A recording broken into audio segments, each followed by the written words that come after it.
একেবারে শেষ সময়ে দারুণ একটা গোল, উৎসবে মেতে উঠে ক্রোয়েশিয়া, কিন্তু মুহূর্তেই সেই উল্লাস বদলে যায় হতাশায়, কারণ বাতিল হয় গাভার্দিওয়ালের গোল। আর সেখানেই শেষ হয় মাদ্রিদ ও ক্রোয়েশিয়ার বিশ্বকাপ স্বপ্ন।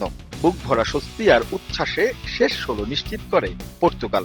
তবে সেলেকাওদের কাছে এই জয় রাউন্ড অফ 16-এ ওঠার চেয়েও অনেক বেশি গুরুত্বের, কারণ এই ম্যাচে রোনালদো কাটালেন দীর্ঘদিনের খরা। ম্যাচের শুরু থেকেই আক্রমণে পর্তুগাল।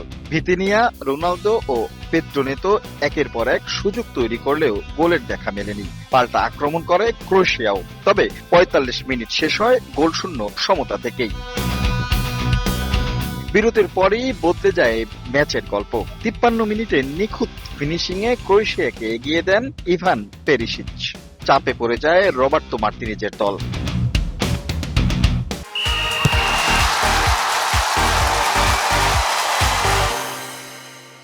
পিছিয়ে পড়ার পর ঘুরে দাঁড়ানোর লড়াই শুরু করে পর্তুগাল।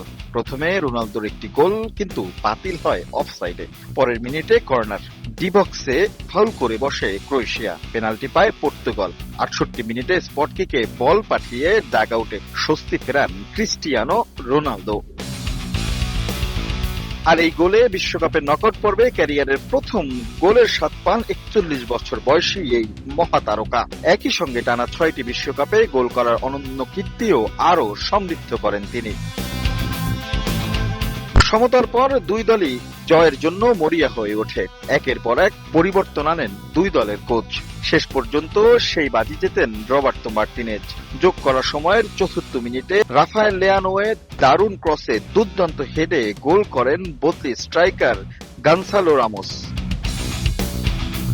কিন্তু নাটক তখনও শেষ হয়নি।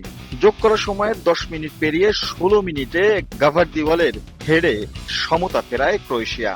মাদ্রিদরা উল্লাসে মেতে ওঠে, তবে ভিআরে দীর্ঘ পর্যবেক্ষণ আসে অফসাইডের সিদ্ধান্ত। বাতিল হয়ে যায় গোল। শেষ সুযোগও কাজে লাগাতে পারেনি ক্রোয়েশিয়া। 2-1 গোলের শ্বাসরুদ্ধ জয় নিয়ে শেষ 16 নিশ্চিত করে পর্তুগাল। এই জয় ছিল শুধুই নকআউটে ওঠার নয়, ছিল আবেগেরও। প্রয়াত ফরওয়ার্ড দিয়াগো জোতার মৃত্যুবার্ষিকীর দিনে জয় তুলে নিয়ে তাকে স্মরণ করে পুরো পর্তুগিজ দল। রাউন্ড অফ 16-এ তাদের প্রতিপক্ষ স্পেন। টানটার উত্তেজনার এই ম্যাচে প্রত্যাশিত জয় তুলে নিলেও CR7-এ খুব একটা মন ভরেনি তার সমর্থকদের। তারা বলছে নিজের ক্যারিয়ারের শেষ এই বিশ্বকাপে কাপ হাতে তুলে নিয়েই নিজে শেষবারের মতো উদযাপন করবেন এই তারকা। রাশেদ লিমন, সময় সংবাদ, টরন্টো, কানাডা।